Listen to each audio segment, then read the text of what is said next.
private visits abroad. And so it is what we have to discuss tonight on President Paul Biya's comeback into the country after spending 74 days abroad. While there, so many people of the government said he was there doing his job and he is within the legal provisions of the law, being abroad doing the work of the president. And we saw reshuffle take place in the military and other decrees that he signed abroad, and the country was going very smoothly. So on this day, dear viewers, we shall be discussing on that. At this time, G. Lucas, you are highly welcome to Crossviews tonight. Good evening. It's a pleasure being here. It's really a pleasure. We understand the GC has been released finally. Yeah, I think based on the calendar the Transitional Board had, they had to release the GCE for the 2026 year as had been programmed by them. Okay, at this time, the viewers, to kickstart this program, let us have this report that will precede the program tonight to start discussing the arrival of the President of the Republic. President Paul Biya is back on Cameroonian soil this August 20th after 74 days abroad for what the civil cabinet described as a brief private stay in Europe. He is returning to Yaoundé not with fanfare only, but with the full weight of a nation that has been talking, speculating, and second-guessing in his absence. 74 days is a long time in politics. It has been a period of suspense, of sealed lips, of polemics, and what can only be described as media assassination. It has been a period of political consistent inconsistencies, where official silence has been met with a flood of conjecture online and in the streets. And yet, through it all, one institution has held the line: the presidency of the Republic. President Paul Biya remains president of the Republic. He remains commander-in-chief of the armed forces. He remains Grand Master of national orders. He remains guarantor of peace and national unity. He remains, in the language of tradition, the fonts of fonts.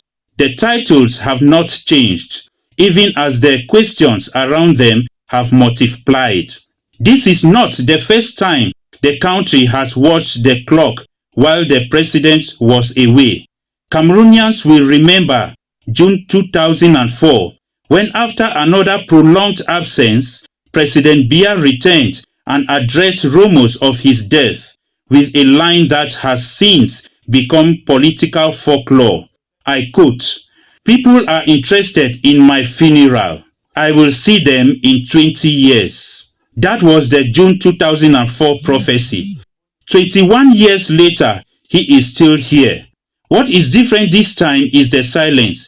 This 2026 absence is the longest in which he has remained mute, with no public statement, no images released by the palace, and no official itinerary. That silence has been guarded by a cycle of very, very, very close collaborators and by state intelligence structures that have permitted no leak on his whereabouts, his health, or his schedule. In the Biya system, information is power, and power is kept close. As he prophesied in 2004, this time he is mute. It may be his policy of silence, as to say, in his centenary celebration, let the work speak before the voice does. To many Cameroonians, 74 days feels like an eternity. To President Paul Biya, 74 days appears to operate on a different calendar. The ways of President Paul Biya are not the ways of Cameroonians, where 74 days to the citizens is time for anxiety and romo. To the president, it passes like 74 seconds. In that vacuum, the public imagination has filled the gap. On social media, he has been called the Lazarus of Bethany, rising against each time he is written off. Welcome back for today's program. It is Crossviews on Royal TV.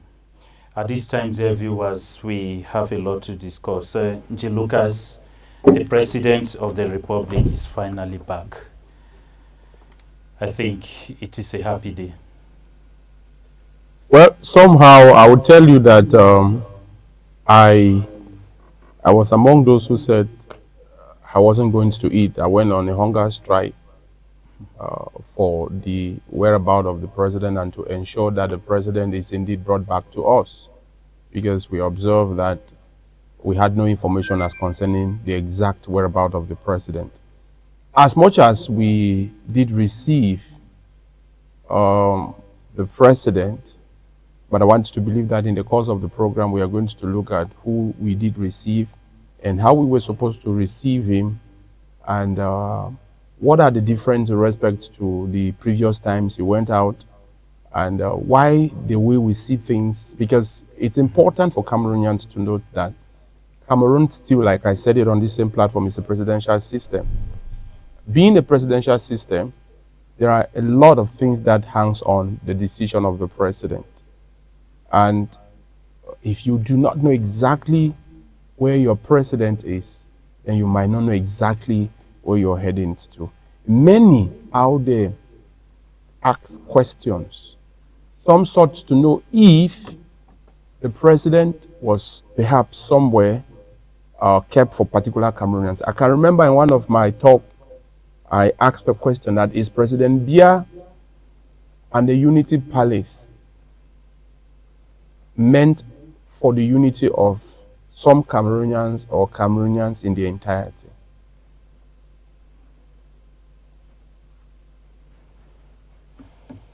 Okay, really, that is a question to ask.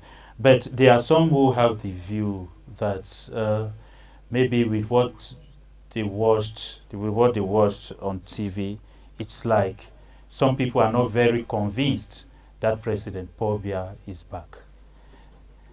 That is what is happening, because according to them, they did not see him highlight from the aeroplane. They did not see him.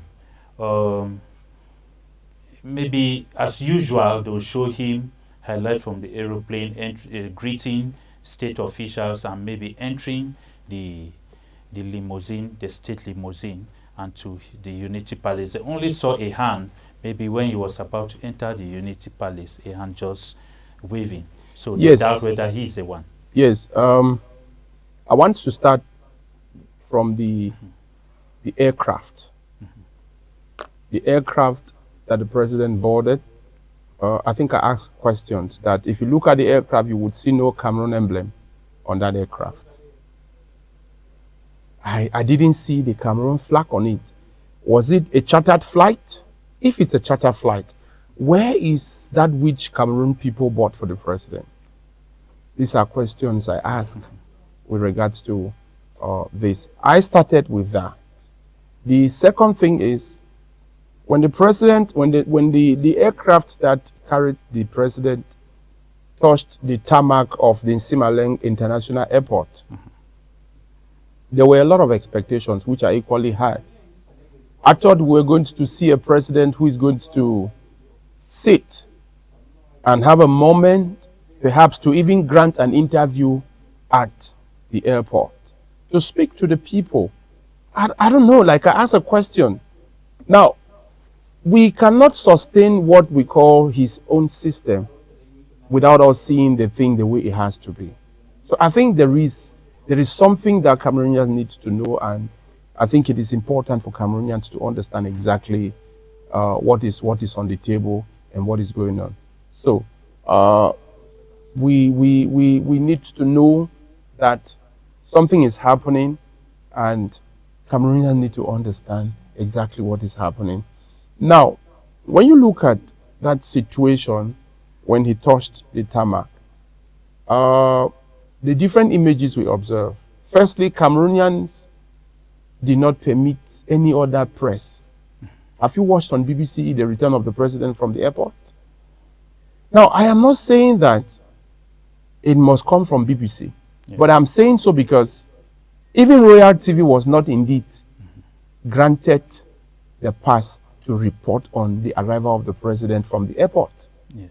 No private media in the Republic of Cameroon, sub of the Sahara, in the entire African continent, no private media indeed reported on the arrival of the president. There was no media. But what is quite unfortunate is that at a particular point, we had Cameroon ministers who granted interview to other private media with regards to the whereabouts of the president, or go by the Minister of Communication and the government spokesperson. When you put all this together, you are going to see that it doesn't indeed match the person we are expecting. Now, as much as we know that a deadline has been given for the Lionesses to present the trophy, you know, I think I read somewhere, and it is said that they have been restricted to come with their phones, you know. Please, dear viewers, for some technical reasons, just give us a few seconds. Let's go for a break. Just a few seconds. When we come back, then we'll continue. This is Crossed Views on Royal TV, where the headlines become meaningful conversations. Every episode brings together informed voices to examine the issues shaping Cameroon, Africa, and the world. From politics and governance to business, education, religion, technology, health, and society. We go beyond the headlines to uncover the facts, explore different perspectives, and inspire informed dialogue. This is more than a discussion. This is where ideas meet, opinions are challenged, and perspectives are transformed. Welcome to Crossed Views with the Jewish carpenter, moderator Mwambo William, only on Royal TV. This is Crossed Views on Royal TV, where the headlines become meaningful conversations. Every episode brings together informed voices to examine the issues shaping Cameroon, Africa, and the world. From politics and governance to business, education, religion, technology, health, and society. We go beyond the headlines to uncover the facts, explore different perspectives, and inspire informed dialogue. This is more than a discussion. This is where ideas meet, opinions are challenged, and perspectives are transformed. Welcome to Crossed Views with the Jewish carpenter, moderator Mwambo William, only on Royal TV. This is Crossed Views on Royal TV, where the headlines become meaningful conversations. Every episode brings together informed voices to examine the issues shaping Cameroon, Africa, and the world. From politics and governance to business, education, religion, technology, health, and society. We go beyond the headlines to uncover the facts, explore different perspectives, and inspire informed dialogue. This is more than a discussion. This is where ideas meet, opinions are challenged, and perspectives are transformed. Welcome to Crossed Views with the Jewish carpenter, moderator Mwambo William, only on Royal TV. This is Crossed Views on Royal TV, where the headlines become meaningful conversations. Every episode brings together informed voices to... Welcome back. Thank you so very much. You know, man makes machine, and at times machine tends to disappoint man. But we are happy that we are still on air and you are still there waiting for this program where we are discussing on the arrival of President Paul Biya yesterday, the 20th of August. You know, he spent 74 days for a brief private visit abroad. And so Cameroonians were like, where is the president of the republic? Where is the father of the nation? So finally, he is back to make sure that all the polemics, all the cross views that Cameroonians had in public should come to an end. So the suspense is ended. At this time, dear viewers, let us just take these reports. After the reports, then we start talking again in depth into the topic. President Paul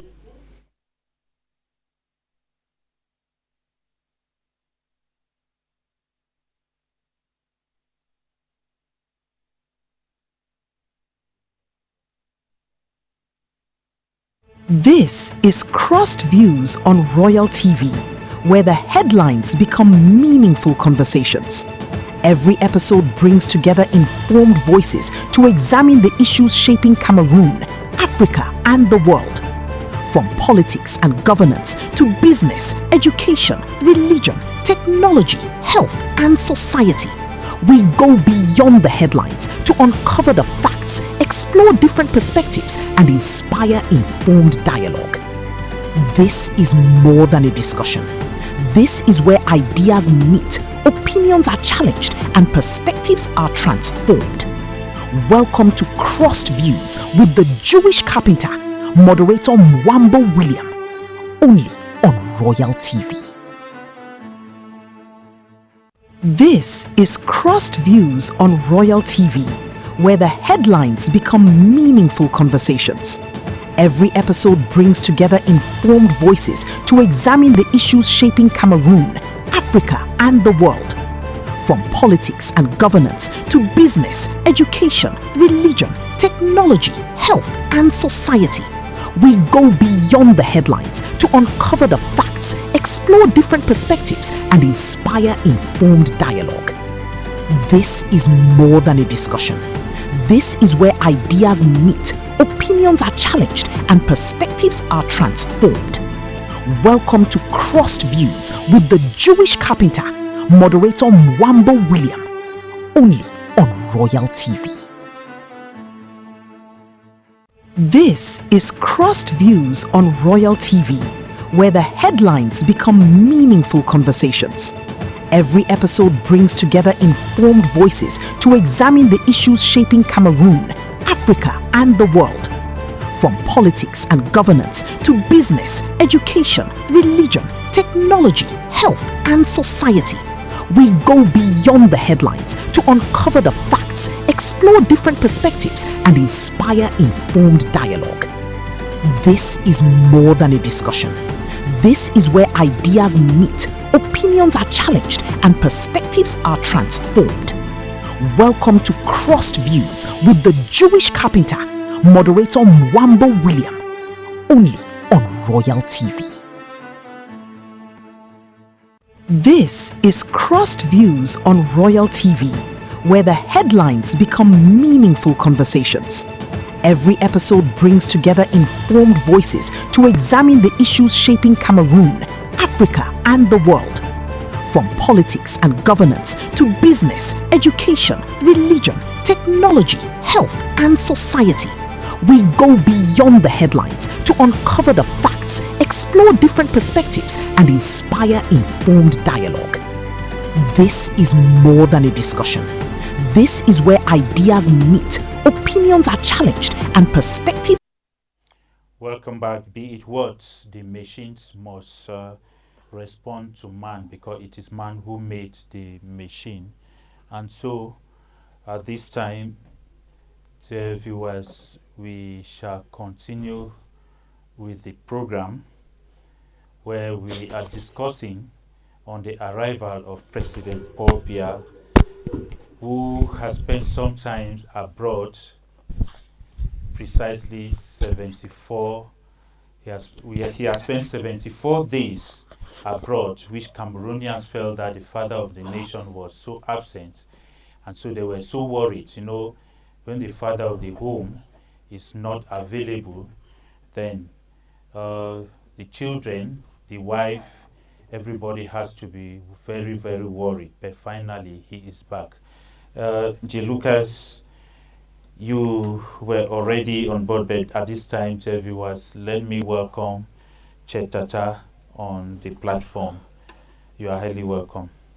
Good evening, Mola Mwambo. Good evening to all our televiewers. It's been a pleasure to be on set with you and Nji Lucas from the civil society space. I must take apology for coming on board a little late due to the context. We have GCE. We're also heading to elections. We have resumption. So there's a lot. And based on what I do, sometimes it becomes a little too demanding. Yeah. However, it's been a very eventful 24 hours in the Republic this far. We had the arrival of President Pobia, who past 70 days was out of the country. We equally this afternoon had the release of the 2026 results of the General Certificate of Education. And this has been received with mixed feelings.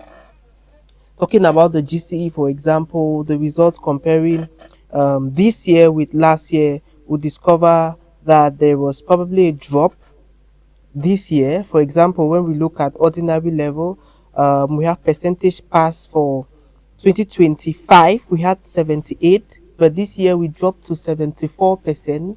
We look at the advanced level, we had 79 last year, but we dropped this year to 61.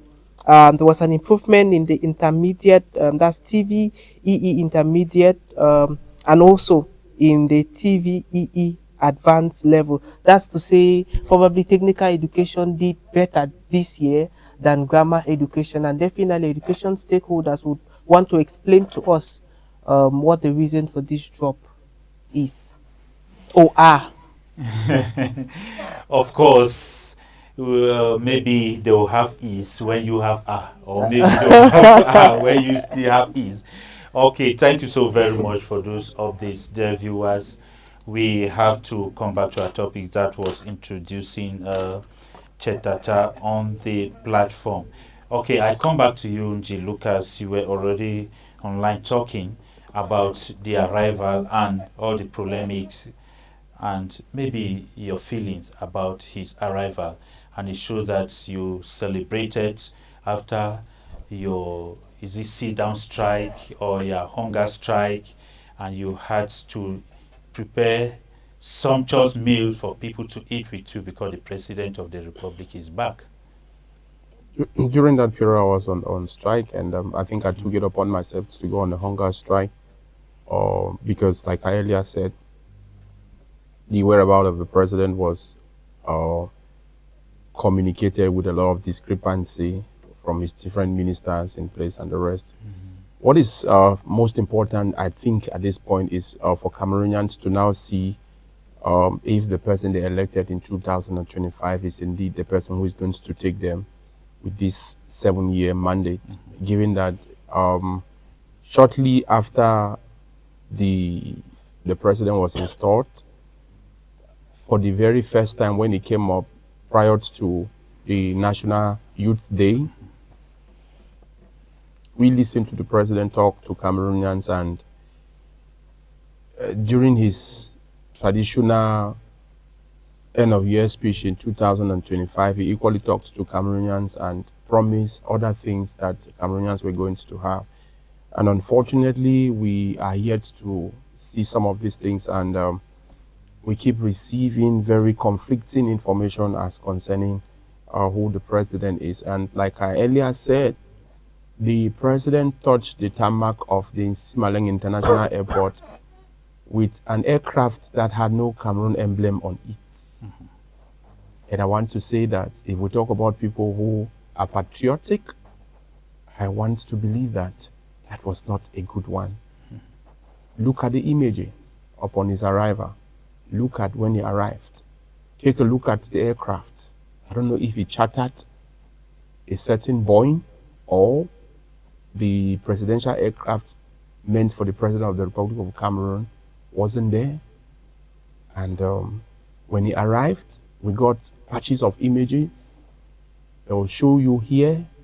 They take you to the next spot.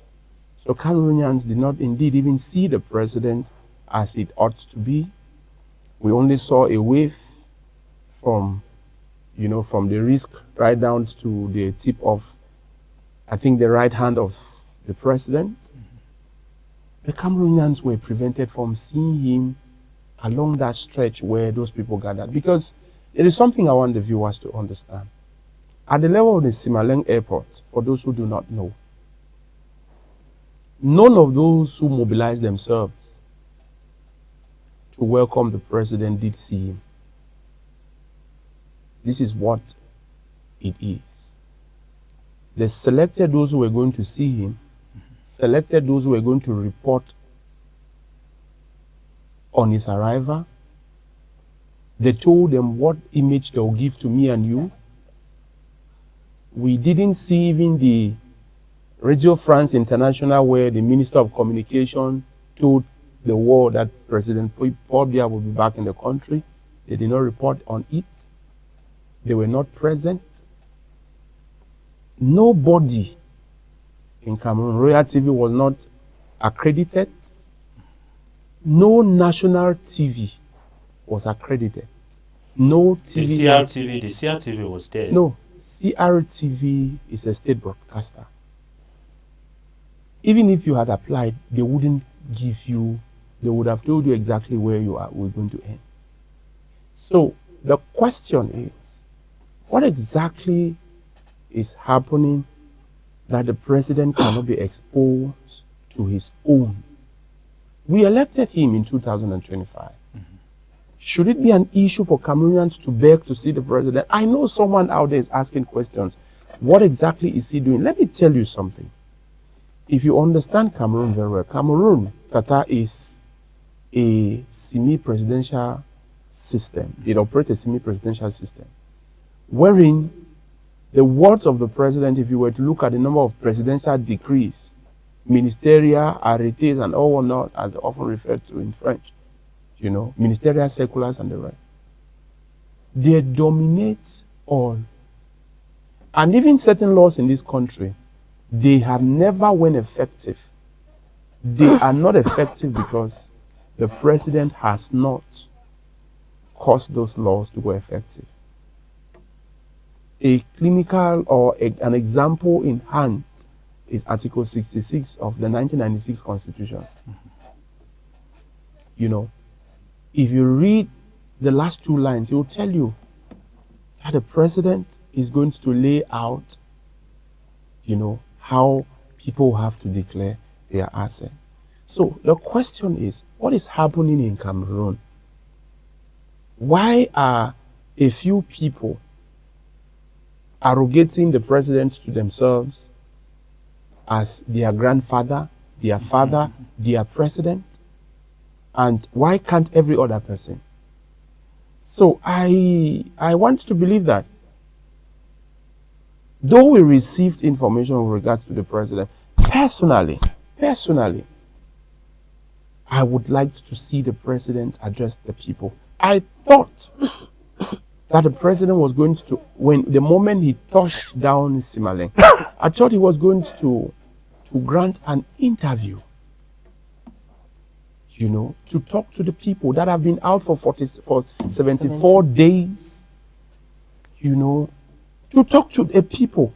Then I think I shared somewhere other presidents, and I said, what did we do not to have this kind of an attribute, you know, of a president?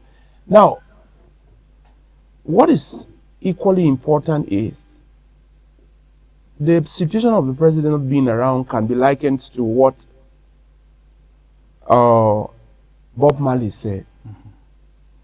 That when the cat is away, the mice will play political violence in the city. I think the title of that song is Rat Race. It depicts the situation of Cameroon, you know. So I want to believe that something is happening and Cameroonians need to be told what exactly is going on. Okay, now let me come to you, Chitata. What's your impression about the, I call it, triumphant comeback of the President of the Republic? Cameroonians celebrated. What about you? Since you called it triumphant, and I have a little Christian background, I would want to go a little bit sola scriptura. You know, there's an interesting story, or during the Passion of Jesus Christ on his way to the cross, that can be found in the book of Luke 23, verse 28. And he was on the way carrying his cross. Then the women were weeping. They were weeping for him. They were crying, "Oh, Master, you raised the dead, you healed the sick, you turned 5 loaves of bread, 2 fishes, and fed thousands of men, probably with many more women. You're going to die." And then the young Jewish boy, about 33 years of age, would turn to the women and tell them, "Weep not over me, but weep for your children." You know, this is the perfect scenario where we find ourselves in. When you practically reflect about what Cameroonians were made to see yesterday on the television, you cry. It is to say they should weep for themselves. You're not even weeping for yourself, because you're weeping for the future. Okay. Because I'm looking for the nicest way to put it, but it appears that the future is bleak. Okay. We are trapped.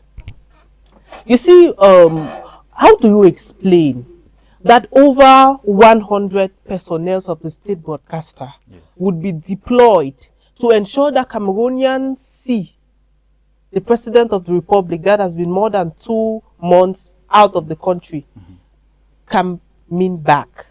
And with these over 100 people deployed, Cameroonians at the end of the day could not see the man. I think we are in a real situation. We need help. If it was in Bible language, or say signs of the end time, you see, it's worrying. It's worrying that we've come to the extent that there would be this resource mobilization. You know what it takes for CRTV to do a live broadcast. You know what it takes to pay the dance groups. And at the end of the day, nobody sees him. I think we've gotten to that level where we're living in, we've built our castle in the air to the point where we are now living in it peacefully. And what was even aching, sorry that I'm just speaking the thing left, right, and center, is even the commentaries.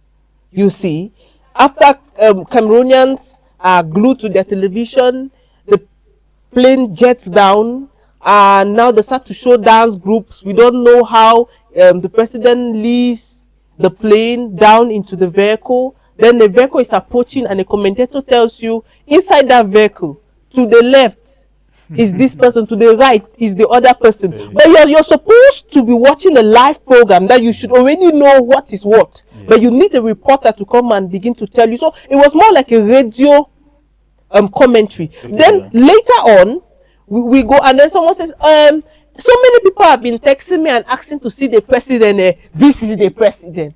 And then they go and bring images that they should have shown earlier. They bring them now along the line, probably having treated them and made them fit for public consumption, or for whatever reason. Now the images are brought from 2 seconds, just greeting the prime minister, head of government, this, that. And then now the next shot we see is the camera standing on the other side of the car. We just see a head entering inside the car. And Cameroonians have to understand that the landlord is back. The landlord is in good health. The country should move ahead. I think this is a mockery. This is a mockery to the very people that, well, according to October polls, voted the president into power. You see, I'm worried, and that's why I started off by quoting that Luke, to say that we are in a real situation where we need help. We need help. This is not to say whether the president is fit or not fit, but the point is that if he has earned another 7-year mandate, he should be able to live up to the expectation of Cameroonians. First and foremost, we cannot be talking about a president that was voted last year, October, during October, that was 12, sworn in seat of November, and the next year you're going for 2 months leave. The question is, do you now stay abroad? So where is actually your residence? If you could go for a leave that spans up to 2 months, and then people come on air and they begin to tell us about, is it the Schengen visa, the short stay, the diplomatic, and I just say this is practically it's true in diplomatic language it may be so, but this is literally provocation, because you cannot stay over 2 months out of a country that you are to govern, out of a country that you are to fill. The question is, where are you going to? You're staying in a foreign hotel. That is tourism. Why have you not invested in the tourism sector of this country? The other day we had workers of Mountain Hotel, probably the pride of Boya, they were striking. It's just to tell you that our tourism sector is on its knees. Tourism is accompanied with road infrastructure. So at the end of the day, what are you doing in your own country that you need to go and spend that much time out there? Let's talk about healthcare. Well, the minister said he was not necessarily admitted. Let's just say he was not necessarily admitted. But let's just talk about healthcare that other high-ranking state officials go to have healthcare out of the country. We're talking about 42 years down the road. You cannot have yourself checked in our local hospitals. And so what have you been providing for Cameroonians? What have you been doing? I think it is really worrying, and Cameroonians would have to respond in whatever way they want to respond in. But I think one thing stands, that this is just not fair for democracy. It is not. It does not represent the values and institutions that the state should incarnate. It does not present the value of an institution that the state should incarnate. Before the president left abroad, adding to what you have to say again, Lucas, Cameroonians were predicting a kind of maybe cabinet reshuffle. Do you expect that at this time? Well, I think the issue of cabinet reshufflement, it is quite traditional. As concerning Cameroon, you know, when you talk about Cameroon, cabinet reshufflement it's quite traditional as concerns Cameroon. What we need to understand here is it is left in the hands of the president to do so.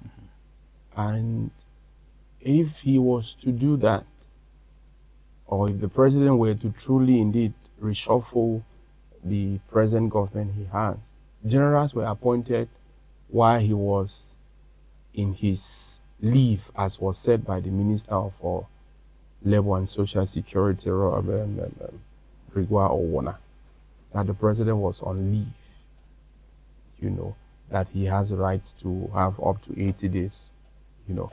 So, again, while he was away, Cameroon still went out and secured loans.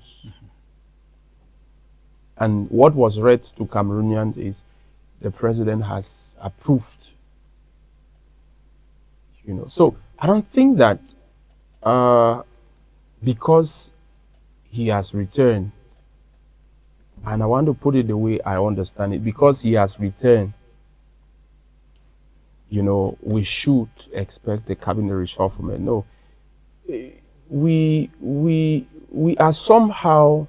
You know, public opinion is not like because he has returned, but, you know, it has been to an extent a tradition that when he leaves like that, especially when it is shown that maybe the cabinet that he has and so on has spent some 5 years plus. So there's usually that reshuffle. So he usually goes abroad to have some cool heads before maybe coming up with this. So at times he does it abroad, at times when he comes back before it is. That is why Cameroonians now are like expecting. Should that be? Or should okay, now let us just get this report where Cameroonians feel that this reshuffle, they predicted this reshuffle immediately he left abroad. And so by the 8th of June, Cameroonians have started talking about it up to now. That is what they think. Let's just get this report and see maybe the idea behind it. President Paul Biya has left Cameroon again on what the presidency calls brief private stay in Europe. For Cameroonians, the phrase is familiar. So is what follows. From Douala markets to Yaoundé ministries, one prediction dominates: a cabinet shake-up is imminent. After 42 years in power, Biya's absences have become a political weather vane. History justifies the watch On 4th March 2011, a cabinet cut from 60 to 37 ministries was signed in Geneva while he was in Switzerland. On 9th December 2011, the post-election government was formed while he remained abroad. The 2nd October 2015 reshuffle came days after his return from Europe. The 2nd March 2018 shake-up naming Joseph Diongute Prime Minister followed months abroad. The 4th January 2018 adjustment came after another long stay outside. The pattern is clear. Major decrees are signed abroad or unveiled right after his return. Why abroad? That is the question. Analysts cite 3 reasons. They say distance from pressure. Abroad, he avoids daily lobbying from ministers and party elites. Also, control of timing. A Geneva announcement keeps Yaoundé guessing and limits instant backlash. Then comes symbolism. Signing decrees outside Cameroon shows power travels with the man, not the office. Who travels with him? He rarely moves alone when reshuffles loom. The inner circle usually includes Secretary General at the Presidency Ferdinand Gongo, who handles draft decrees. Director of Civil Cabinet Samuel Vondo Ayolo manages logistics. Security is led by General Raymond Jean-Charles Beko Abondo. CRTV footage placed these 8 in Geneva during the 2011, 2018 and 2019 trip. For this stay, sources confirm Gongo and Vondo Ayolo are present. Their presence fuels talk that documents are being finalized now. What posts could change? 2 ministries are vacant. Mines had no substantive minister since Gabriel Dondo Doke died in January 2023. Forestry is empty after Jules Dorendongo died in September 2024. Commerce, youth affairs and public health face public heat over inflation, jobs and hospitals. Yaoundé whispers tip Ngongo for Prime Minister with John Gute moved to Senate. Paul Atanganji, Alamin Usman May, and Louis Paul Motaze are floated for exit or rotation. The vice presidency draws most attention, created in 1996 but never filled. It is back in debate as Biya, aged 93, nears the end of his term. Senate President Marsenyan Jifenji and Speaker Kavayege Jibril were once tipped, but both are now of late. Focus shifts to Ngongo or Laurent Esso as continuity peaks. Change may go beyond ministers. The GCE board remains under transitional team, and its June 2026 exam leaks demand new leadership. Camtel, CRTV, and Sonara heads face audits. The Superior Council of the Magistracy has not met in 18 months. Judges and prosecutors await appointments. Governors in crisis regions and ambassadors past retirement age could also be rotated. Hence, the folklore in French says, "Quand Biya voyage, quelqu'un perd son poste." In English, it says, when Biya travels, someone loses their job. It is not law, but for Cameroonians, it is political gravity. In conclusion, Biya's private trip is a political act. Past Geneva decrees, the presence of his decree making aids abroad, and the list of vacant posts all signal change. Whether it is minor or generational, whether it names a vice president or rotates old faces, is his choice alone. But the nation knows the rule. When Biya travels, the republic holds its breath. The next decree could land before he does.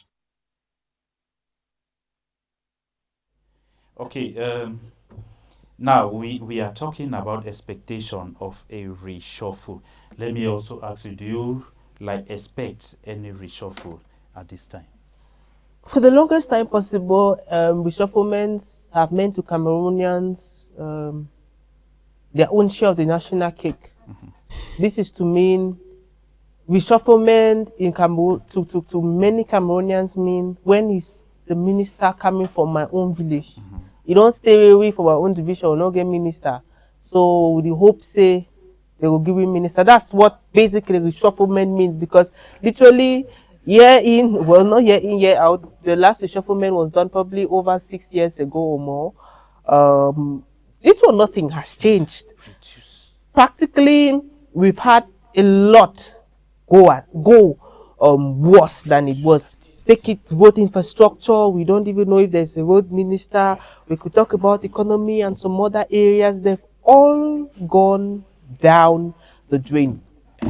The point I'm trying to make here is that these reshufflements always make sense. Those that are expecting their elites to be promoted such that they would be able to benefit from his financial largesse. Maybe during their cultural development associations, he'll come and pump in money. When he's coming back from the village, they'll come and loiter around his house so that he can give them 10k, 5k, 2k. Their dance group will be invited to Yaoundé for events. Their sons and daughters of that village, of that community, of that division will be appointed in various ranks throughout that ministry, because that's what Cameroon has become. When a minister comes from this area, you go to the ministry, it becomes now by their small country house. Everybody in that ministry is speaking by the minister's dialect. So I think it literally, for the much that it has attained this far, it literally would mean much apart from these things that barely add anything to real nation building. It is just about people having the next meal, people having the next way to survive and to make it through the very difficult economic situation. We are, nonetheless, we keep on waiting for whatever this supposed reshufflement holds. By the way, pundits have said that, or commentators, this is the first time in BS 42 years, or slightly, or 43, that he has announced that he's going to reshuffle his cabinet. So it appears that he may be bringing in some changes that we've not seen in 43 years. Well, you know, we would be waiting to see what these changes are. If he has told us about women and youth, though we are far gone into the year and we've hardly seen any youth take any position, or any woman, well, this may also want us to go and re-examine our definition of youth, because we may be crying here that youth have not taken positions, but people have been appointed 50, 60, and they will tell you this is what we talk about when we mean youth. So some of these things also have their context. But the long and short of it is that until we see it, I'll probably not believe myself. Until I see the changes, I'll probably not believe myself before. Because for so long, we've been running a country on slogans.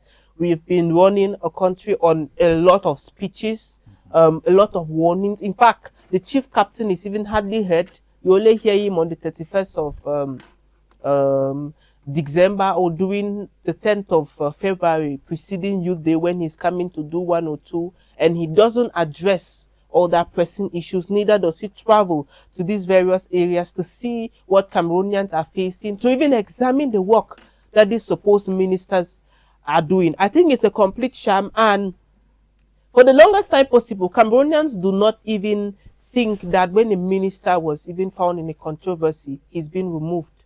You see, if you go ask Cameroonians from records, when people instant mismanage, they are promoted. They are given the next big job to handle, because what actually accounts for their promotion is not necessarily performance. It is what probably the audience knows better. So I don't see a lot, except when it is done and we see the impact. I'll just be a Thomas, at least for now. Okay, at this time. And if I should ask you, Nji Lucas, after all this prediction also came the fake cabinet reshuffle. How did you see that? With now that the president has come, do you expect him handling this problem of this fake cabinet reshuffle, maybe investigations and bringing all those involved into book? There's no investigation. The person who was, that guy had been sent to prison for that. So I think the judiciary did its job on that. No, what I'm talking about is, do you expect to, like, the president has come now and he will want to know what really went on? And Like, what do you see of that? Oh, he is the, according to his ministers, he worked from wherever he was. So he had never stopped working.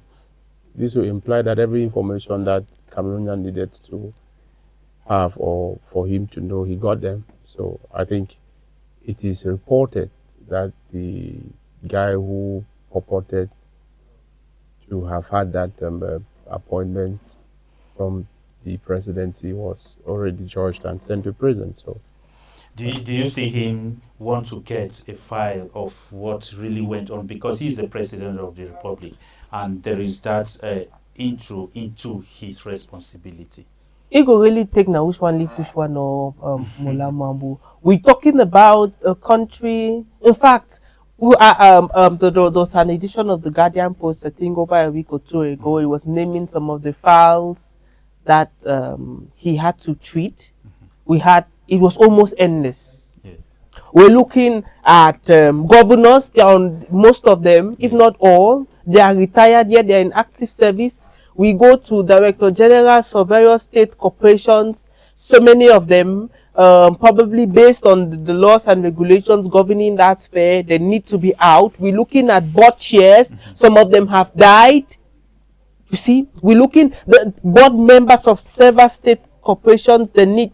We're looking at some ministers. Some ministers have died now 3 years, and other ministers of we call them sister ministries, Yes. because probably in the way we run our state, 3 ministries can be doing the same thing. So we have them now kind of sitting in those other ministries. So the files are too many. I think going about whether who carried a certain document down the corridors Yes, of the files CRTV. are many, because we will it- also have a report of what are waiting. But now I am asking, because what happened is not just something to just throw away like that.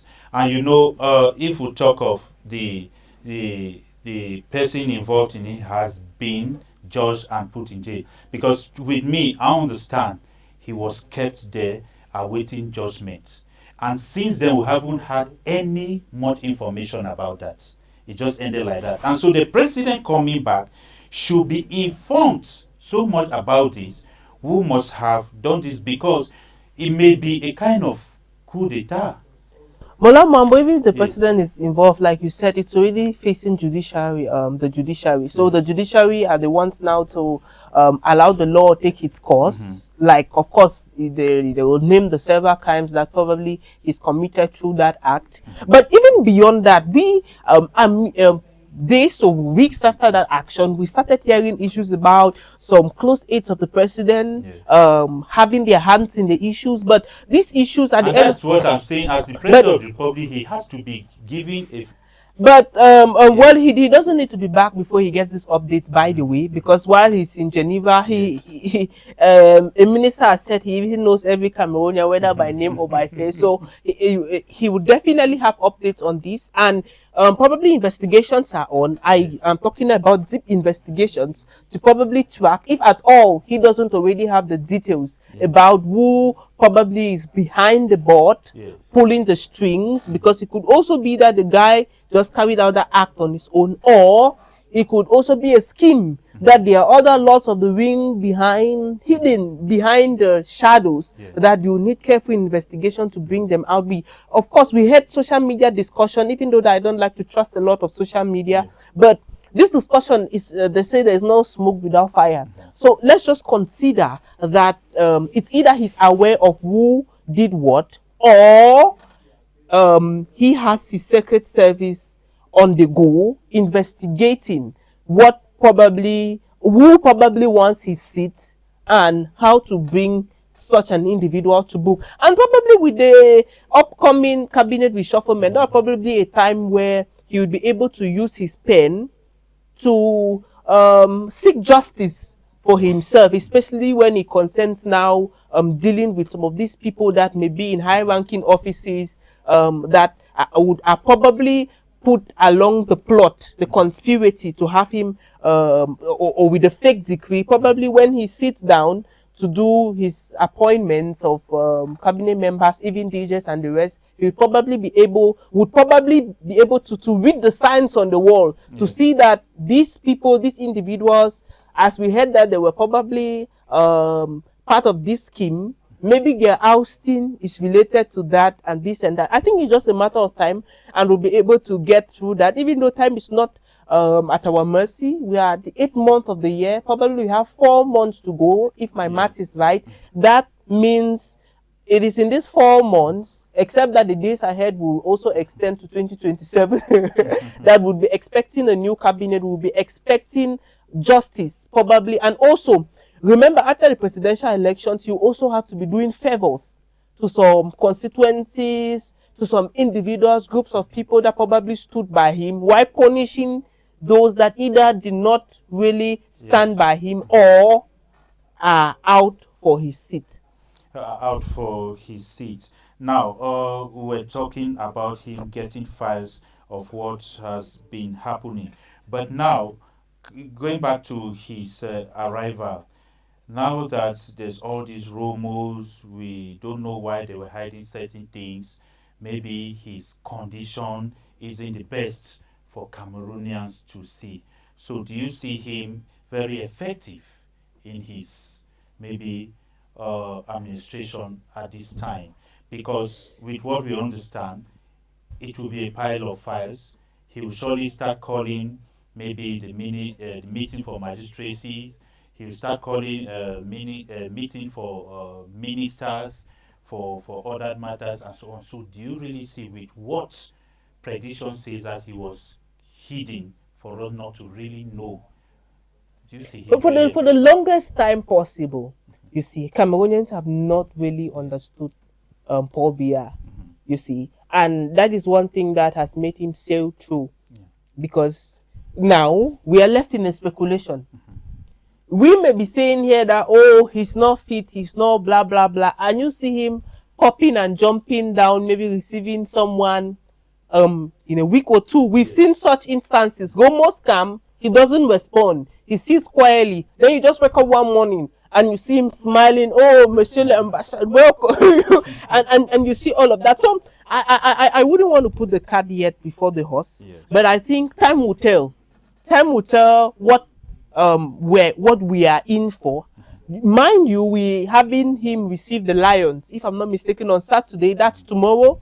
At the Unity Palace, we've had the Lionesses. Thank you. We've had a release from Vondo Ayolo, Chief of Minister, Director of Cabinet of Civil Cabinet of the Presidency of the Republic. Him giving details about that reception. So now all of these processes we are going to see with our own eyes, like they say in Pidgin.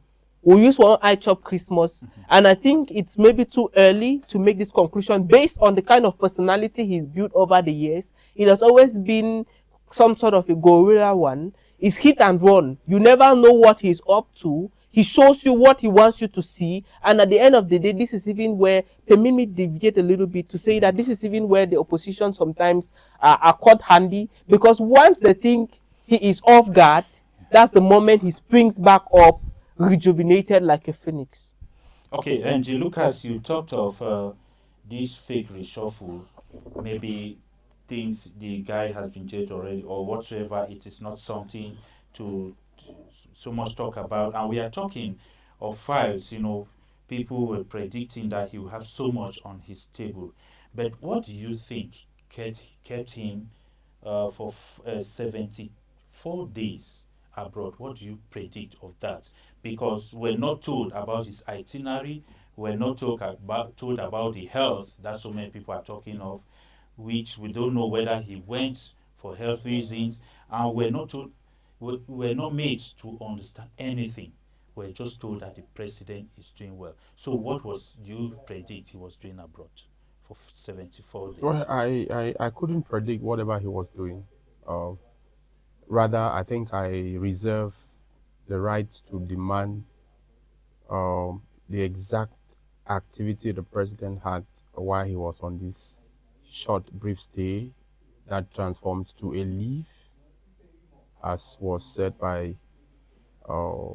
Gregoire Owona. So I think it's not a situation of could it be some diplomatic maybe attentions and trying to make some economic negotiations and maybe as coming back now, maybe we'll start having some development. Cameroon's diplomatic moves have never been that of Nicodemus-styled diplomacy.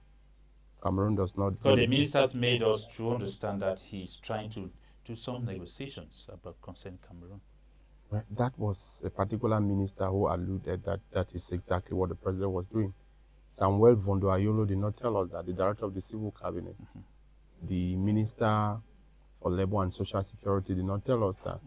The presidency did not also report that the president was out there for that. So No, they made us to understand, even when Minister, the man from the man in charge of the academy, he said Jacques Famdongo. he is there working for the nation and making sure that he makes some certain he talks of his activities abroad, now, that he's not just seated there, and firstly, so he is working for the nation. firstly, you need to ask yourself that Professor Ebizin Golengole is not a minister of this country. He holds no post in the government. So, No, but he is a state somebody who is respected, and every move he takes, I mean, it is Williams, taken for. the said person you're quoting is not a member of the government of the country. Yeah. He has no state office. He's running no state office. You are quoting a man who made his partisan outing. Yes. And so we cannot take it to mean that a member of the government said that. So should we not take maybe even the outings of the Secretary General of the CPGN? That was, you don't bring people's partisan moves as to now. No, because if we know very well that CPGN is likened to the government, and so some of these people are so close to the president that at times when they say certain things, they know, they are so close to him that they are certain follow-ups that they know. Now, well, if I were to go by what, Yes. one of the reasons Issa Chiroma Bakare resigned was that he was unable to see the president. Was he not part of the government? He was part of the government. So it is not an issue of citizen being likened to the government, Yes. or and so on. It is obvious that if a party wins an election, that party is in control of the government. Yes. That is obvious. And so when Golengole So, said so when a party wins an election, the party is in control of a government. Yes. Those who are appointed to be members of the government are the ones who are in charge of the government. And this is why I will quote you what Gregoire Owona said. I will quote you what the minister delegates at the Ministry of Justice said, Jean-Didier Momo. I will tell you what Samuel Vodo Ayolo said. I'll tell you what the civil cabinet itself said entirely. But I wouldn't talk about that the president was somewhere working for Cameroonians, to make better. It is obvious that the move Professor Ebizin Golengole had was more of a man who has come to defend his party. So I wouldn't go by that, because it is not relevant. I'll quote you what the Minister of Communication said when he granted an interview to RFI, Radio France International. I'll quote you what he said. I can quote you those things, what he said, But I cannot say that what Ngolengole said was what President Biya was doing. Ngolengole said what he said as someone who is in charge of his party and someone who would not like his party to actually lose any points, because it matters a lot. Firstly, Cameroonians demanded the exact whereabouts of the president and why the president was where he is. And as it is, people like Jean-Didier Momo, said what they said as concerning where the president is. And, so people like Gregoire Owona, who is the Minister of Labor and Social Security, he came from the point of the president being on leave, and the president is entitled to leave, and we should know that his leave can last for up to 80 days. So probably the president understood that, okay, you are on leave, and as he had said, the president did not want to exceed, thereby reducing the 80 days. Maybe he decided to return and to also see that a certain 6 days be given out, because maybe in the course of time, Maybe he got to the presidency, he got to the Cameroon people and told them that, well, I went for a short brief stay, but I think it was now a moment for me to be granted leave, so I should equally go on leave, as was said by uh, Minister Gregoire Owona. That said, the president is the only one, as per the instrument governing our country, Yes. to decide on what happens. And some members of the CPDM party said what they said, and some said the president was working from wherever he was. I think even a certain journalist from the state broadcaster equally said the president was working from wherever he was, you know. But the issue is not where he was working from. I think the issue here is how effective was the work. Remember, I said this probably here, but I want to believe that I made this very strong observation that for the first time in the history of Cameroon, a general was retired and another decree came out to give the general some other things to take home, as opposed to what had happened before. So I think these are the things that can clearly point out to the happenings, the cracks, you know, that is not being communicated to Cameroonians. And of course, I think I equally said it somewhere. Cameroonians are relatively blessed. They have a president who is 93 plus. His hair is not white. Cameroonians are blessed. They have a president who is 93 plus. He has never been reported to have been hospitalized. Cameroonians are blessed. He has a president who goes on a brief private stay that can amount to about 74 days. Cameroonians are blessed. Now, these are the blessings that Cameroonians have, you know. Now, what we need to ask is, how are these blessings transposed into the change of life of the everyday Cameroonian who is on the street, those who go out to fend for themselves, those who go out to look for food, those who go out to see how they can manage themselves, and so on. But I want to believe that Cameroonians are at the center of their problems. If Mr. Biya is doing what he's doing today to Cameroonians, it's because my father and my grandparents failed to call Mr. Biya and his cohorts to order when he ever popped up his head in the 70s, in the 60s, in the 90s, and even in the 80s, you know. So how did they fail? They failed because Cameroon is regressing by real life, but Cameroon is advancing by some records that have been put out there. And this is so because since everything depends on the president, the parliament cannot sit to decide and bring us rules.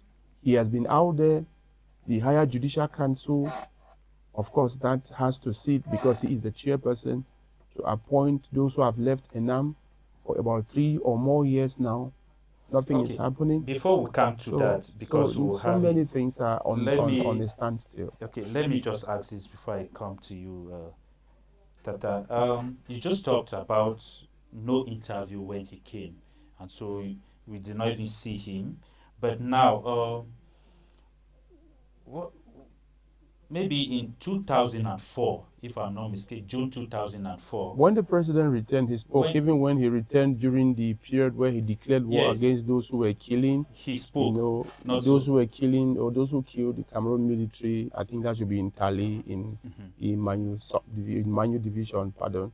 I think he granted his interview at the airport, you know, and he said something. He spoke to the people in 2004.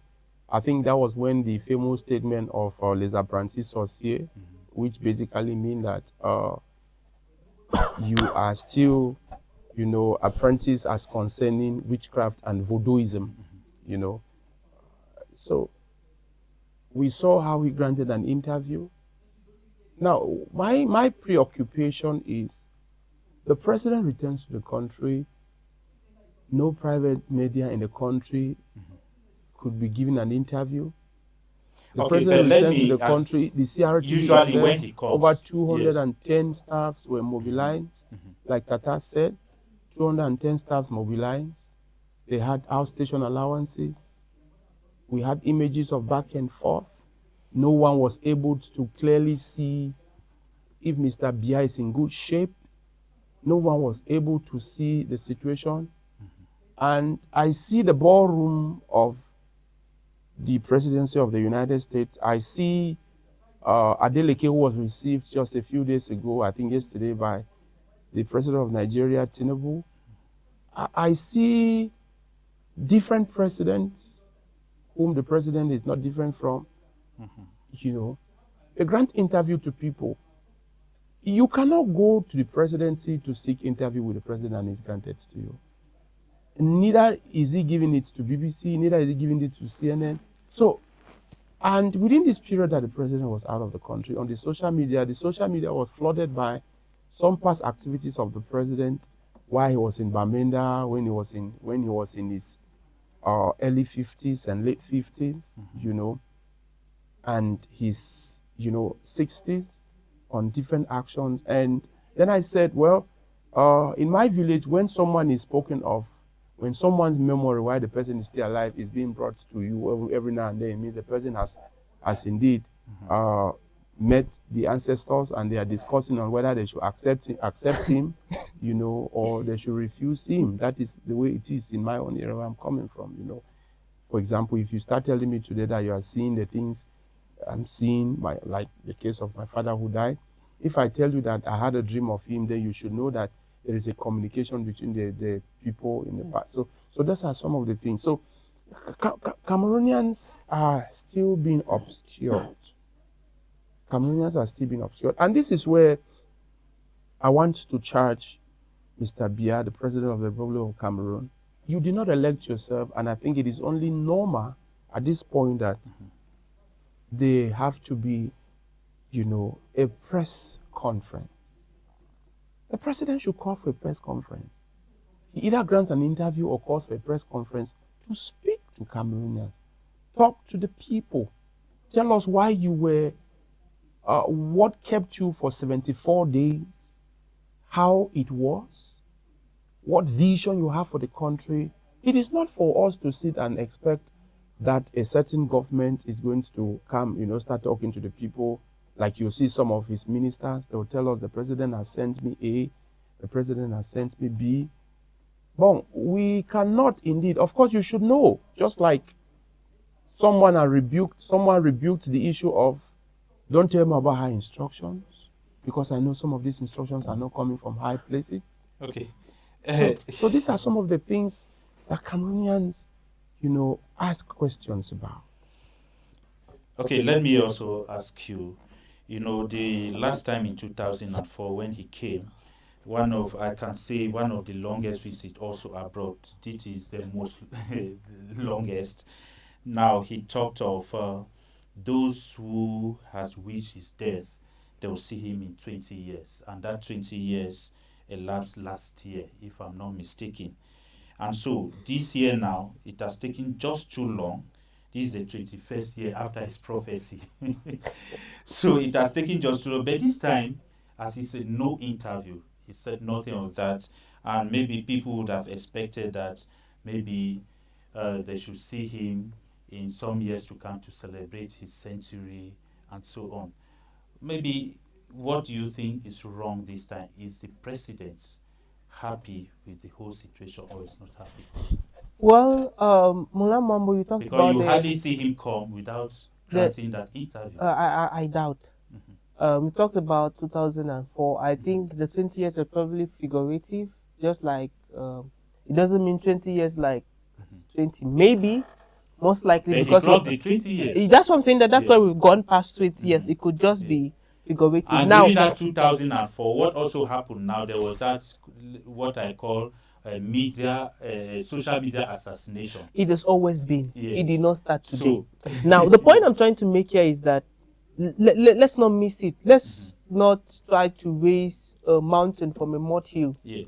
Paul Biya hardly speaks to anybody. But not when he comes back. No, let's be frank. Yes. This is not the first time he's leaving the country. Yes. The last time I really remember that he granted an interview was that with Shaun Dongo. Yes. Back then, Dongo was still a reporter, and he just was walking out of the lobby or the VIP section of the plane, and he tried to get an interview, and the president, I don't know if it was planned. Then the president, for some few minutes, he literally did not even say much. He basically And that's what we are talking about. On which the war. How many years is that today? No, what I'm saying is he will hardly come without that few minutes or few seconds for an Mola, interview. He always did the best.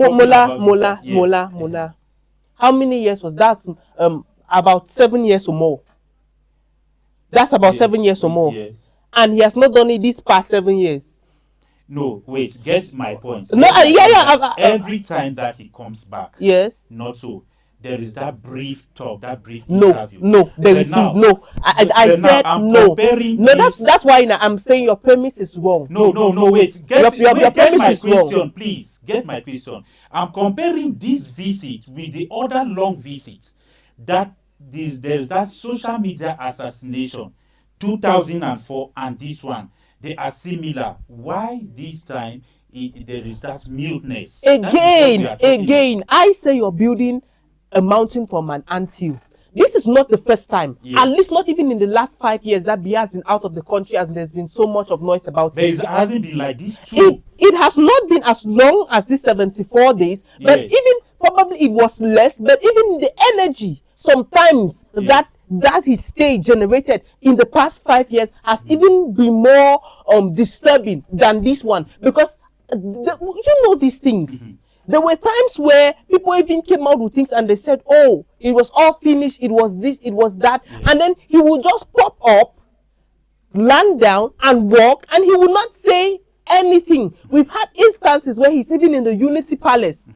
Let's not make like this is a novelty. We've had instances when he's in the Unity Palace and he sits there quietly. You asked the question. I'm answering the question. So give me the space to do that. He sits in the Unity Palace quietly, and speculations are rooming. This have happened, and he doesn't offer a word till maybe one day that a certain ambassador or whatever is coming around, and then you see him. That is when he then breaks the Romo and it lays it to rest. I think if we want to put a lot of meaning into what took place at the Simale International Airport, at the end of the day, we would be taking the lead. We will be taking the script. Mind you, these are politicians. Yes. They understand the psychology of the public. And what they are giving you, they are ensuring there is an agenda they are trying to set. And Cameroonians must not fall for this agenda. That is why I said at the start, we still have a long way to go. There is a lot we cannot talk about his return just yet, because we've even not seen him. We may be making all of this noise and saying all of these things, and tomorrow you see him agile, walking. Why? Because probably what happened yesterday, it was a setup. This is a political scenario, and there are other understandings that may not be revealed to you. I'll give you another example. Look at the US president. I think last week or 2 weeks earlier, he went into a plane, and it is reported that he did not finally use that plane. He, behind the plane, he entered a van and finally used another plane, and the news only broke out when he eventually landed. Why? Because there are some security details that you will not understand just yet until after, then it unravels itself. My point is simple. I think we should not build a mountain. No, we are not building from an anthill. Just as he said. I repeat. No. There have always been rumors about. There is something that we are coming into. Because even before you came, it was clear as he analyzed what we watched and all the reaction that we expected, like in the past. Okay, but now if you are debunking all this, okay, let me. I'm not debunking all this. I'm just saying that we're talking about speculations here, and we must know that part of the analysis. Okay, get go on. Let me tell you, it's part of it, because now we are bringing by the worries of the public. We are bringing the worries of the public, just as the papers wrote. If you read the O Cameroon, the newspaper, you will see the same worry there. They never saw the president and reacting to the media and so on. Those are the worries we are bringing here. I think some other paper also reacted to that. So when we bring this thing, it's not that it's not wait, please. But it is a worry we take from the papers who have gone out to get investigation. And the reaction from a Cameroonian from the US, You see, if you read O Cameroon, the reaction from that Cameroonian, this is also a worry. And they are watching. They also want to get what we analyze about that. That's what we are bringing. Mola Mwambo, thank you very much for your intervention. You're not talking to someone that is a media novice. I'm a practicing journalist. So when you go around quoting news, okay, let me come. There's a point I want to buttress here. When you go around quoting newspapers, I write newspapers and I know what the news is. By the way, the point I'm trying to emphasize here is papers are saying Cameroonians are worried that he did not where he was not properly seen on landing. That's different from saying that it is unusual for him not to grant an interview. I think you are probably mixing the two. So it is true that Cameroonians it is true that Cameroonians are worried that they've not seen him, but it is not unusual that he has not granted interviews. I don't know if J. Lucas in the last period you've seen him grant interviews. I have not. For some time. We are looking at the 2004 long stay. Now My point here, please. My point is the 2004 long stay and the 2000. Let J. Lucas come in. He's an analyst. Let him talk. Please. We are looking at these two long stay, and if you look at it when we followed it, not so. If you look at what also social media are asking, those are some of the worries that we are trying to treat here. It's not as if it is my own make. I'm not building a kind of but let us just get to what awaits the President of the Republic at his arrival. Let us get that report, then we take from there. Let the broadcaster give us, please.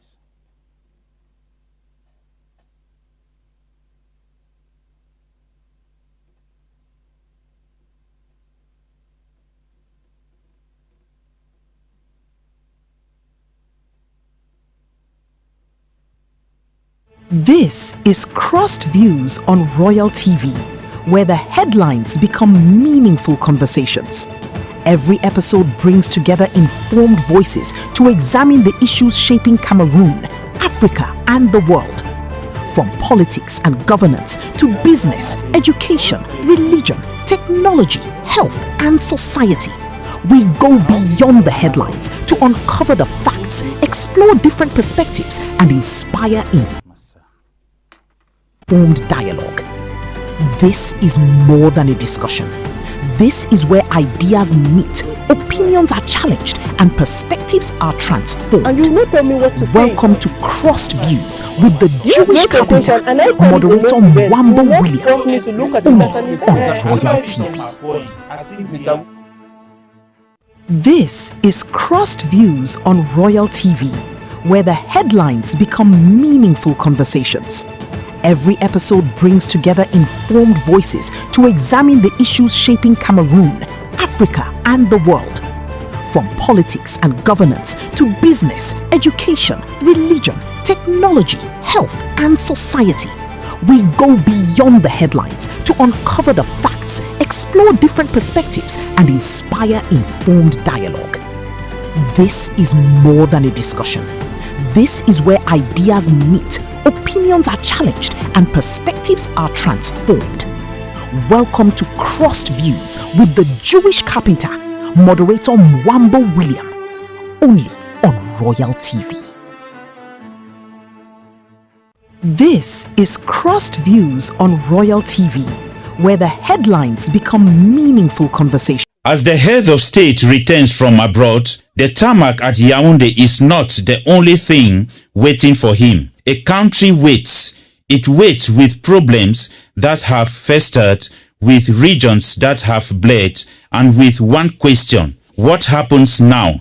Because governance does not pause when the plane takes off, and it does not reset when it lands. We start in the far north and Adamawa. For more than a decade, Boko Haram turns villages into IDP camps and schools into targets. The war is managed, not won. At the same time, early marriage pulls girls out of classrooms, and the lack of birth certificate leaves children unable to sit exams or access health care. We are raising a generation that is insecure and undocumented. That is not just a northern problem, it is a national time bomb. From the north, we move west to the northwest and southwest. The Anglophone crisis has lasted 10 years. 10 years of ghost towns, closed schools, and communities living between the guns and the roadblocks. Dialogue have happened, but trust has not returned. This is no longer only a security crisis. It is political, humanitarian, and an identity crisis. And every year we delay a solution, the cost gets higher. The guns change in the east and south, but the fear does not. Coupe de route turns national highways into toll gates of fear. They are armed gangs, not petty thieves. Traders no longer travel at night, and food prices rise. When the state loses part of its territory to men with AK-47, that is a collapse of authority. The battle then shifts to the institutions in the center. In recent months, Cameroonians saw what many called a fake presidential reshuffle. Announcements, denials, confusion. It looked like a coup d'etat on paper. In a country with our history, perception matters. Political instability begins with clarity from the top. In the littoral, Douala is choking. There is congestion in the ports, on the roads, and in the markets. And urban insecurity is rising. The youth call it le micro, armed robbery in broad daylight. A country cannot grow when its economic engine runs on fear. Welcome back. This time we will be talking on what awaits President Paul Biya upon his return. We have social issues, we have political issues, we have also insecurity as at this time, and especially at the time when we are approaching the elections in Cameroon. So all those issues now that awaits President Paul Biya to solve. Even we see deaths everywhere on the streets. We see so many complaints about education and so on. So which direction do you expect President Paul Biya now? What do you have to say about him handling all this? I think I'll go by what Tata earlier said, that in the Republic of Cameroon, ministers have been rewarded not because they did something that was wrong, but because their master found them not being guilty by public perception, you know. So I think it's as simple as this. The litany of things awaiting the president to fix. It's unfortunate that we have a rubber stamp parliament. Not everything should be handled from that perspective. We have the judiciary that is there to work, but the judiciary is somehow being teleguided on certain things, you know.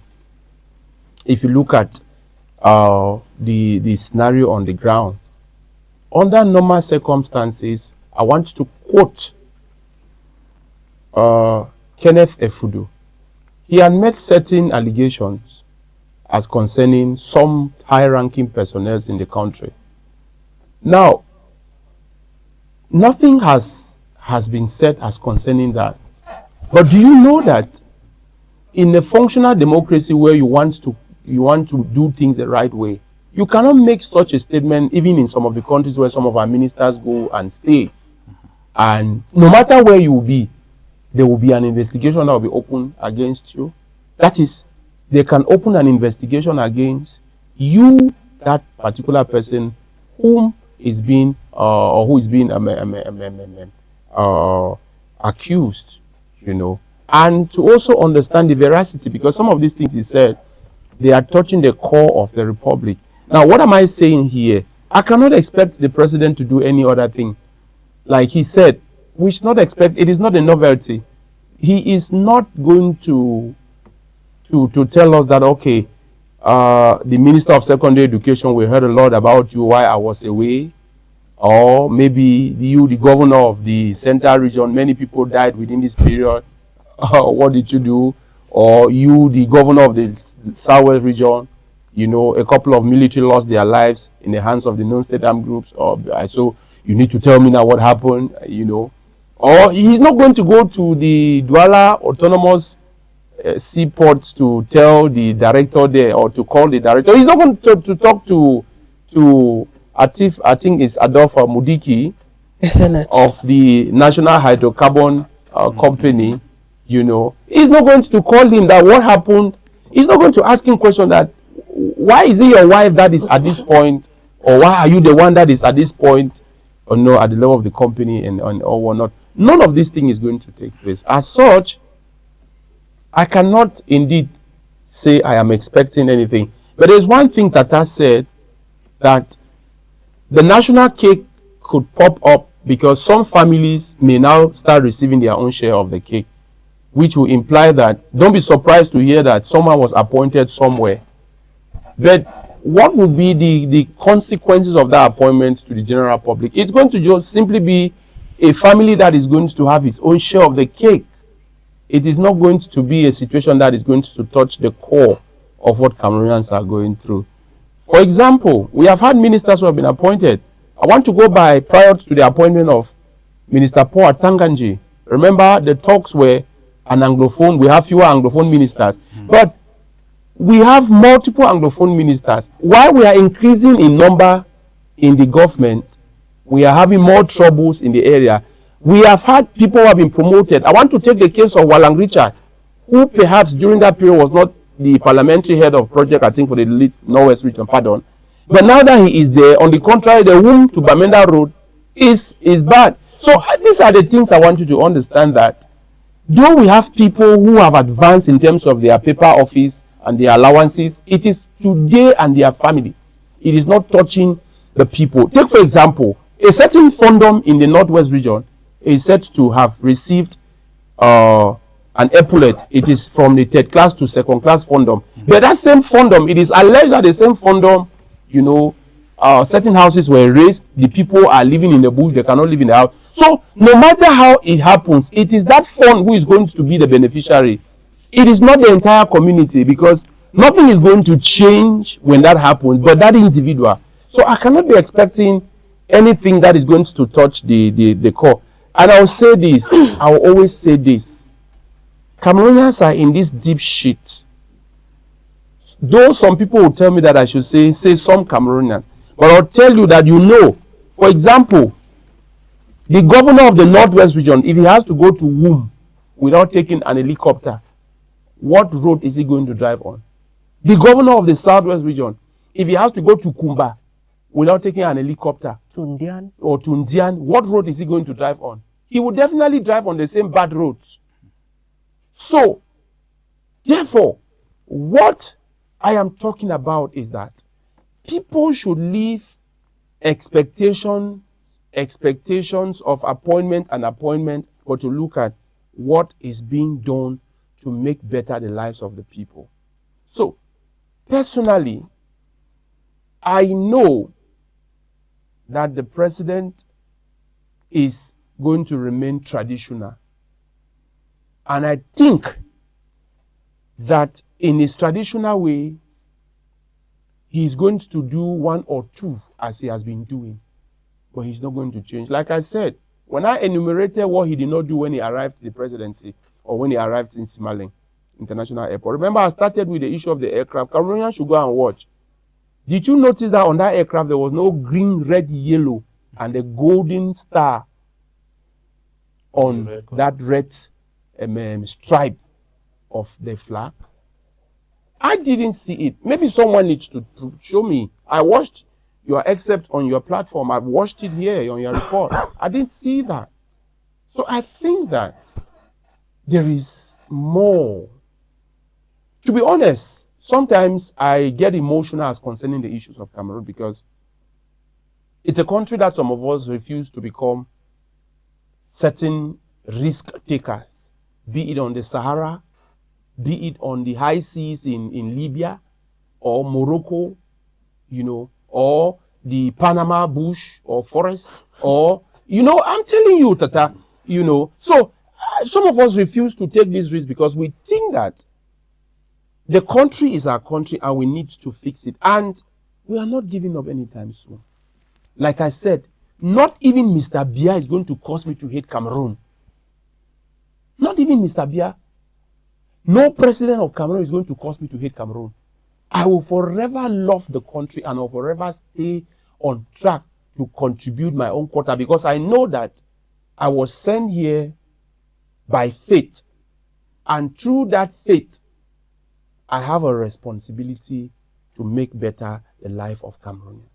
Okay, to you, Tata, maybe we'll be rounding up because we are out of time now.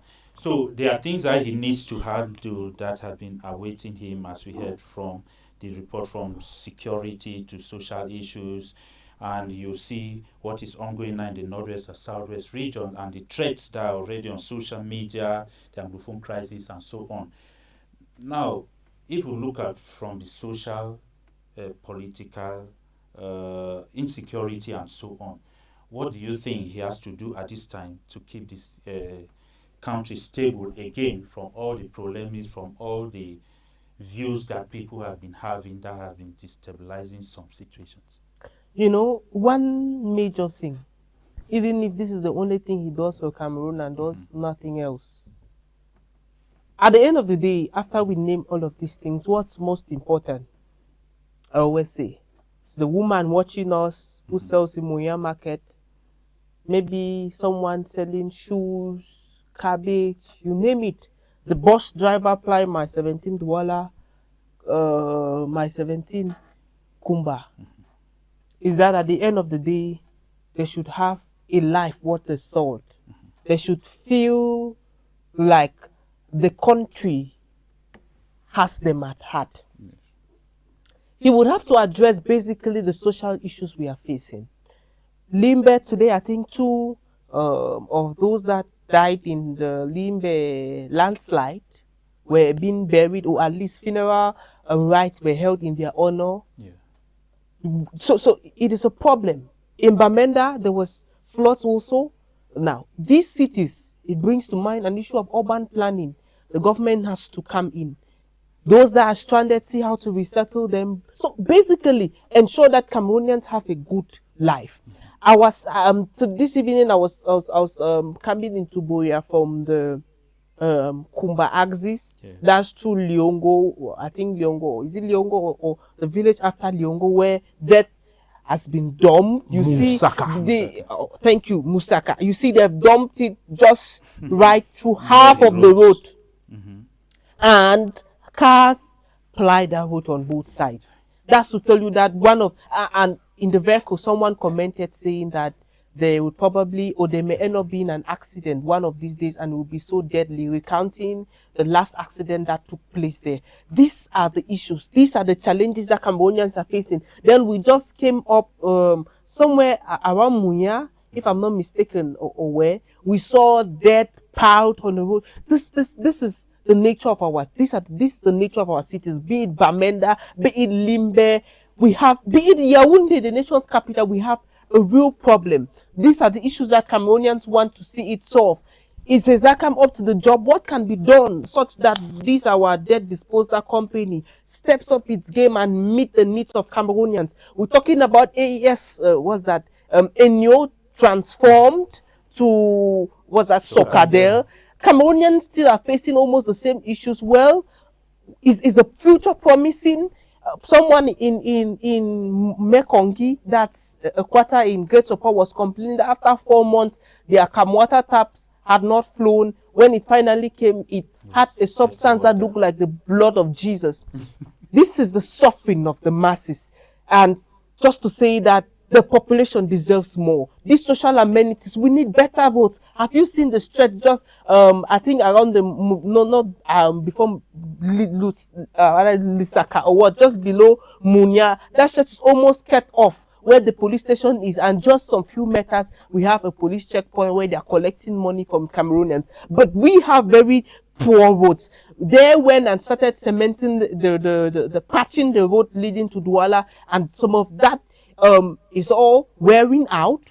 New giant potholes are making themselves visible on that national road. In fact, coming up into Boya, we have a very giant pothole around OIC. The other day, we missed an accident running into one just around Charles Luonga there at Moliko. This is the death trap Cameroonians find themselves in. We are just trying to recover from an incident where over 16 Cameroonians lost their lives on the highway. This is just to add to other incidences that have been happening all over the country. You see, even if at the end of the day, Pobia doesn't want to give any job to anybody, it's understandable. Give us the infrastructure, give us an enabling environment that the economic activities can thrive, and we need nothing else from you. I think if these basic things are addressed, go to the various state-owned corporations, their GMs that are due retirement, send them back home to go and play with their grandchildren. Put young Cameroonians there that have the innovation, have the skill, have the talent, have the expertise to run and bring and drive us. I don't know if we 2026 we're talking about emergence 2035, because I wonder if by 2035 we would have been able to emerge with the way things are wearing out. Things are moving from better to worse. In fact, where we were maybe 10, 15 years ago, the roads that we had have instead gone so bad, so we are worse than where we started off. I think we really need the President of the Republic to go on and see what can be done. Which do we mention and which do we leave behind? Are we talking about Sonara that is barely surviving? Are we talking about the gold that is being stolen in the east and nobody is saying anything about it? While Cameroonians, in fact, the same east region barely can boast of schools, infrastructure, and the basic amenities of life. We saw the other day about several Cameroonians, just like their Chadian counterparts, were trapped in an artisanal mining valley where the ground cut and got all of them buried. Bodies were being retrieved, and I think several Cameroonians are reported dead, and a lot more Chadians died in that. But these same places that are being exploited, those populations, they barely have what to eat. But these are natural resources behind their backyard.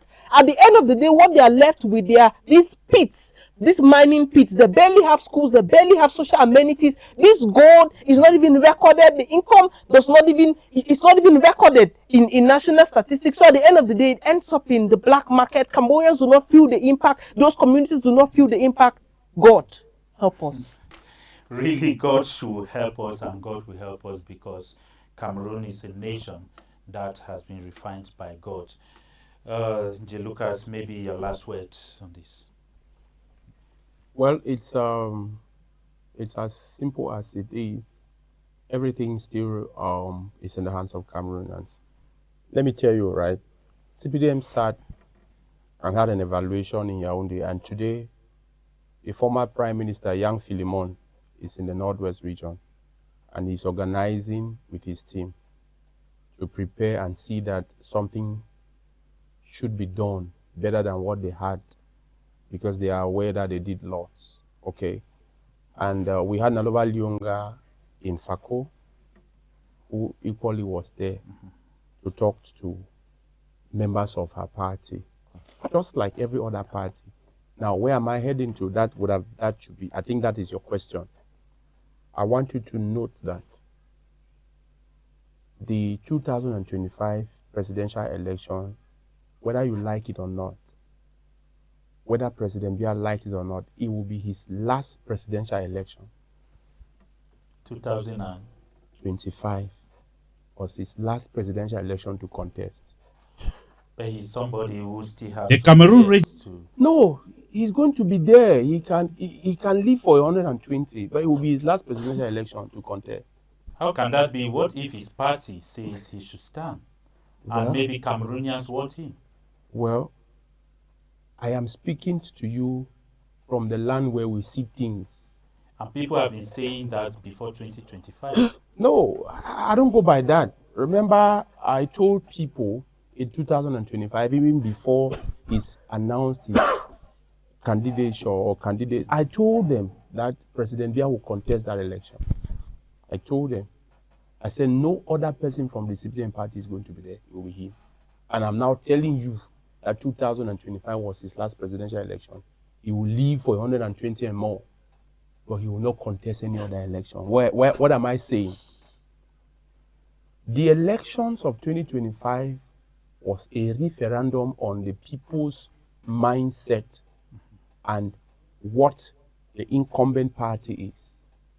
And that referendum that came most close to, or the closest so far as concerning Cameroon, if you look at what the SDF party had in 1992, you compare to what happened in 2025, you will know what I'm talking about. That youthful population was so involved. Okay. So they know. So all of this is that they are preparing, that we too should prepare. Now, this is my conclusion on this. If you sit and expect Elekam to carry their registration kits to your bedroom, they will not come. Identify where Elekam is. Wherever you are living, go to your own small area, check from your divisional head, sub-divisional head, where Elekam office is. Go and register before the 31st of this August. Once you register, you are going to pick up that small receipt. You keep it. When it's time, you go and collect your vote card. If you have registered, don't give up yet. Don't accept that political apathy. Don't accept that voter apathy.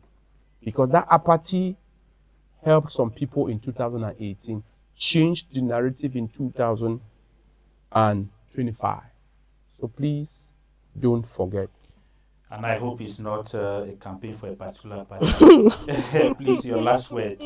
Thank you so much. It's been an enriching session, which we've dwelled on several pertinent issues that concern national life. Maybe I'll conclude with an apology. I know it's been a it's been a very no. There's no need for that's what is debate. A program like you this. are now infringing on my human rights. You know, it's been a very topical issue, a very critical issue, one that evokes a lot of emotions, and probably even based on my practice, I may have in one way or another expressed a lot of emotions beyond what is professionally demanded of me, and that I take cognizance of. Nonetheless, onward march the Republic. Thank you. Onward march the Republic of Cameroon. Dear viewers, this is where we'll come to the end of today's program. We want to say we'll continue next week. Thank you so very much for being part of today's program. It is moderator Mwambo William. Thank you. Bye-bye.